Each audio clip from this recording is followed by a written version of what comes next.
દ્વારકાના જામ ખંભાળિયામાં દાનપેટીની ચોરી કરવામાં આવી। દાનપેટીની ચોરી સીસીટીવી કેમેરામાં કેદ થઈ છે। બહેગામે જુંગીવારા વાછરભા મંદિરમાં ચોરી કરવામાં આવી। મંદિરમાંથી પૈસા ભરેલ દાનપેટી લઈને તસ્કરો ફરાર થઈ ગયા। પોલીસે સીસીટીવીના આધારે વધુ તપાસ હાથ ધરી છે। જયસુખ મોદી અમારી સાથે જોડાઈ ગયા છે। જયસુખ, કેટલા વાગે દાનપેટીની ચોરી કરવામાં આવી છે અને દેખાઈ રહ્યું છે કે તસ્કરો આવે છે પરંતુ આખું પોતાનું મોઢું ઢાંકેલું છે, ત્યારે પોલીસ દ્વારા કઈ દિશામાં તપાસ? વાત કરવામાં આવે તો જામ ખંભાળિયા તાલુકાના બે ગામે સુપ્રસિદ્ધ જુંગીવાળા વાછરાભા મંદિરમાંથી જે દાનપેટી છે તે તસ્કરો જે છે થોડા દિવસ પહેલા ઉઠાવી ગયા હતા।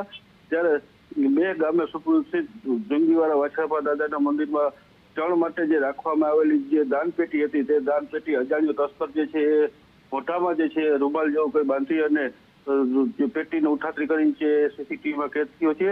ત્યારે આ પેટીમાં રહેલા અંદાજે 2 થી 3 હજાર રૂપિયા સાથેની દાનપેટી તસ્કર લઈ અને નાસી છૂટ્યો હતો। ત્યારે સ્થાનિકો દ્વારા જે છે પોલીસને પોલીસને ફરિયાદ કરવામાં આવી હતી। ત્યારે પોલીસે આ સીસીટીવીના આધારે અજાણ્યા તસ્કરને ઝડપી લેવા તપાસના ચક્રો ગતિમાન કર્યા છે। જી પ્રીતિ, આભાર તમામ વિગતો માટે।